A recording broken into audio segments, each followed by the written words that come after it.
그런 것들을 갖다 이런 표를 통해서 정리를 할 수도 있어요. 데이터의 양은 얼마나 되는지, 이게 시간의 흐름에 따라서 얼마나 그 데이터의 가치가 변하는지. 그래서 아주 가치가 빨리 없어지는 애들을 갖다가 휘발성이 높은 데이터라고 그래요. 휘발성이 높은 데이터 같은 경우에는 가급적 빠른 시일 내에 빨리 써야지 되겠죠. 그래서 이제 그런 형식으로 해서 구분을 하기도 하고, 이 자료를 갖다 가지고 있는 그 자체적인 이해하기가 얼마나 어렵냐 하는 걸 가지고 나누기도 해요. 그래서 이런 특성들을 갖다 보고서 이 데이터가 어떠한 형태로 어떠한 방법으로 어떤 점을 유의해 가지고 우리가 프로세싱 해야 되겠다 하는 것들을 갖다 정합니다. 두 번째 단계는 이제 그런 그 정보를 갖다가 분류하는 단계인데, 이제 앞에서 그런 여러 가지 걸 만들어서 얘네들을 분류하는 단계고, 이건 아주 전형적인 바텀업 프로세스예요. 앞에 있는 그런 엄청나게 많은 데이터를 갖다 다 컬렉트 해놓고, 그 다음에 걔네들을 가지고 얘네들을 갖다가 어떤 식으로 분류할 것인가를 정하는 게 이 클래시피케이션 바텀업 프로세스고요. 크게는 이게 객관적인 분류 방법하고 주관적인 분류 방법으로 나눠져요. 그리고 한 레벨 더 내려가면 얘네들이 정적인 분류냐 아니면 동적인 분류냐 그래가지고 한 단계 더 나눠져요. 그래서 이렇게 총 4가지 단계로 나눠지는데, 제일 첫 번째 단계인 객관적인 분류 방법을 보게 되면은 이거는 상호 배타적이고 정형적이라고 그래요. 그게 무슨 얘기냐면, 예를 들어서 뭐 이 자켓은 옷에는 속하는데 자동차에는 안 속한다. 처럼 어떤 하나의 아이템이 있었을 때 그 데이터가 어느 하나의 카테고리에 속하게 되면 다른 카테고리에 속하지 못하는 거예요. 이게 이제 베타성이고, 정형화라는 거는 뭐냐면 이게 주관적인 판단이 들어가지 않기 때문에 어떤 특정한 알고리즘이나 기준을 통해서 만들어 놓으면 기계적으로 분류가 가능하다는 거예요.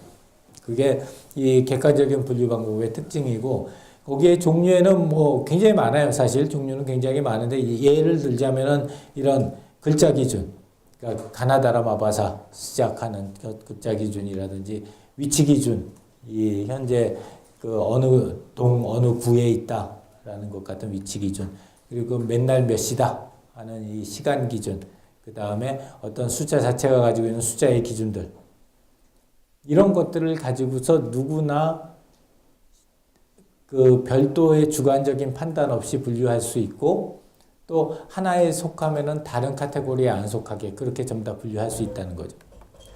주관적인 분류 방법은 반대예요. 그래서 이 실제로 하나의 데이터가 여러 개의 카테고리에 속할 수 있고, 그 다음에 어느 카테고리에 속하느냐 하는 것을 우리가 정형화해서 만들 수 없는 경우, 100% 정형화해서 만들 수 없는 경우. 그래서 어떻게 생각하면 굉장히 부정확한 그런 방법임에도 불구하고 많은 데이터 클래시피케이션이 주관적인 분류예요. 왜 그럴까?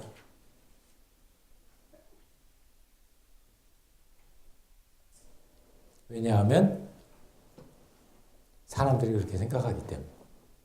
사람들은 머릿속에서, 예를 들어서 여러분들 한번 곰곰이 생각해봐요. 여러분들 연락처에 몇 명이나 올라가 있어? 핸드폰 연락처에 100에서 200명 있다고 그래봐요. 여러분 100에서 200명 여러분 연락처에 올라가 있는 사람들 머릿속에서 이렇게 눈 감고 생각하면서 내가 얘네들을 어떻게 분류했나? 기억, 니은, 디귿, 리을로 분류한 사람은 기계적인 사람이야.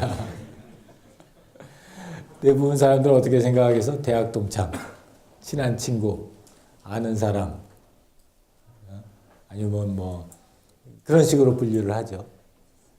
사람들은 기본적으로 그런 주관적인 분류 기준을 가지고 여러 가지 데이터들을 분류하기 때문에 사람들이 알기 쉽고 이해하기 쉽게 데이터를 분류하려면은 비록 조금 부정확하더라도 주관적인 방법을 써가지고 데이터를 갖다 분류해주게 돼요. 그래서 이제 뭐 세만틱 네트워크라는 얘기도 나오고 이제 여러 가지 비정형화된 분류 기준을 가지고 데이터를 분류하는 방법들이 나오기 시작들을 해요. 대표적인 게 주제 기준이에요. 여기 아이폰의 카테고리처럼 이거는 무게 관련한 거다. 이거는 비즈니스라는 주제에 관련된 거다. 이거는 에듀케이션이라고 하는 주제에 관련된 거다 하는 것처럼 이렇게 어떤 특정한 카테고리, 주제별 카테고리를 만들고 그 주제별 카테고리에 따라서 아이템들을 갖다 분류하는 거죠. 대부분 뭐 90% 이상이 이런 주제별 분류에 따라서 아이템들을 갖다 분류를 해요. 문제점이 뭘까? 이 방법의 문제점. 두 가지 다 포함되는 경우. 또 분류가 없는 경우 새로운 아이템이거나 그래서 예를 들어서 비즈니스 에듀케이션 저렇게 나누는데 저기에서 뭐 엔터테인먼트 쪽에서 전혀 생각하지 않았던 에듀테인먼트나 그런 게 전혀 새로운 걸 경우 저 범주 내에 들어가지 않는 기타로 항목을 빼야 됩니다. 그렇지. 그래서 그 양쪽에 막 다 속해지는 경우가 나오고 어느 쪽에 멤버십을 가지고 있는지가 정확하지 않은 경우도 나오고요. 그리고 이제 나중에 얘기하겠지만 얘네들을 가지고서 우리가 하이라키칼한 이제 조직 구조를 가지고 가게 되면은 한번 다른 쪽에다 넣어 놓으면은 그 다음 다른 쪽에서 얘네들을 찾아가기가 무척 어려워요. 하이라키칼한 구조를 가만히 생각해 보면 다운 다운 다운 다운은 굉장히 쉬운데 업 업 다운 다운은 굉장히 어렵거든. 그래서 이제 그런 여러 가지 단점을 가지고 있기 때문에 이 HCI 쪽에서 정보 구조를 디자인할 때에는 많은 사람들이 이 클래시피케이션 어떻게 하고 걔네들의 구조를 갖다가 어떻게 설정하느냐에 굉장히 많은 어텐션을 줘요. 그리고 그런 내용들 가지고 굉장히 많은 그 연구가 진행되어 왔고, 근데 얘네들이 지금처럼 이렇게 막 열심히 연구를 하다가 요새는 사실 얘네들에 대한 그 중요도가 조금 줄어들었어. 왜 줄어들었을까?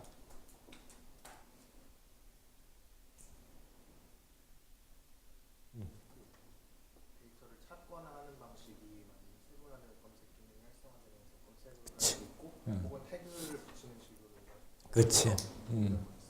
이제 태그라든지 검색이라든지 그러니까 클래시피케이션을 굳이 안 하더라도 우리가 기존에 가지고 있는 이 사람들의 클래시피케이션 룰에 따라서 미리 선언적으로 클래시피케이션을 안 하더라도 나중에 우리가 그 데이터를 찾고 싶을 때 찾을 수 있는 그런 기술들이 발전을 했다 보니까 사전에 얘네들을 갖다 이렇게 분류하는 것의 중요도가 예전보다는 많이 줄어들었어요. 줄어들었지만 아직까지도 그래도 상당히 기본적인 추세는 이런 추세를 갖다가 아직도 유지하고 있고요. 이런 주관적인 방법 중에 또 하나 방법은 정보 제공자 기준에 따라서 여러분 제일 대표적인 케이스가 여기 보는 것처럼 네이버 홈페이지에 가보면은 뉴스에 어느 뉴스, 이 뉴스 어디에서 나왔다 하는 것들을 쭉 분류를 해주잖아요. 이런 것들 같은 게 이제 정보 제공자 기준으로 해가지고 나눠주는 거고, 또는 정보 사용자 기준으로 해가지고 나눠줄 수도 있어요. 그래서 뭐 라이프 스타일 기준으로 해가지고 나눠서 그 라이프 스타일에 맞는 사람들한테 이 데이터를 제공해 준다 처럼 나눠질 수도 있고요. 그 다음에 동적인 분류 방법이 있어요. 동적인 분류 방법은 한 범주에 속하는 데이터가 평생 거기에 속하는 게 아니라 시간에 따라서 또 언제 액세스하느냐에 따라서 바뀌어지는 거예요. 이게 앞에서 얘기했던 주제별 분류라든지 이런 것들은 다 정적인 분류를 갖다 기본적으로 가정을 하는 건데, 여기에 있는 이 동적인 분류 같은 경우에는 우리가 그 액세스 할 때 또는 별도로 다시 한번 업데이트를 할 때 내용들을 갖다 다 분류를 바꿔줄 수 있다는 거예요. 꼭 바꿔야 된다는 건 아니고.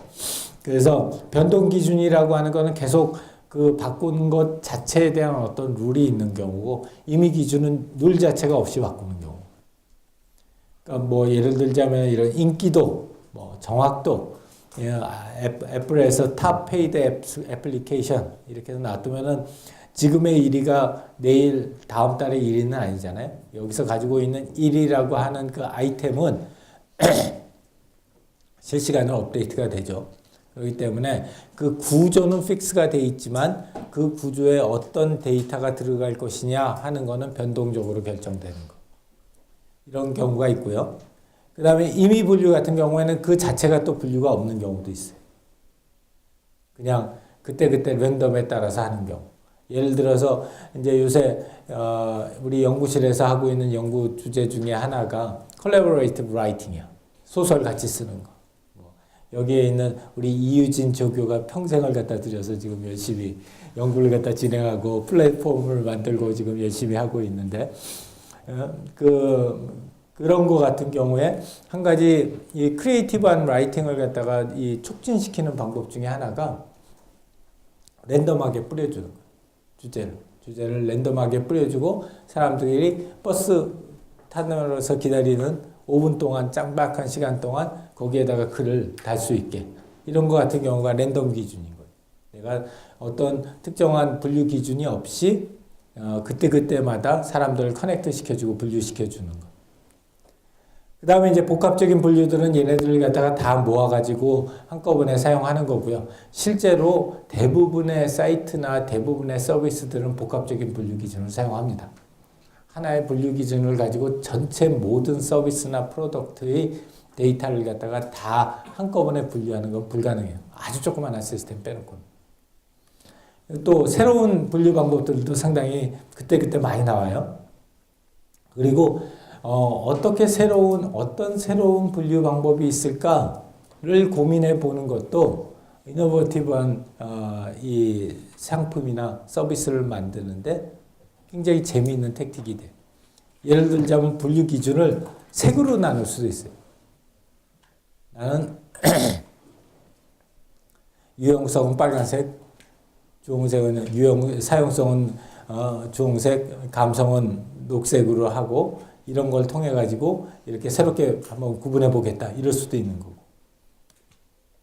또는 이 상관관계를 가지고서 분류를 할 수도 있어요. 이런 상관관계 통해서 이런 상관관계를 통해 가지고 실제로 이 기준들 간의 관계 자체를 갖다 가지고서 분류할 수도 있다는 거. 그래서 여기 분류 기준도 마찬가지로 새로운 분류 기준이 뭐가 나올 수 있는지를 갖다 고민해 보는 게 중요하다는 거고요.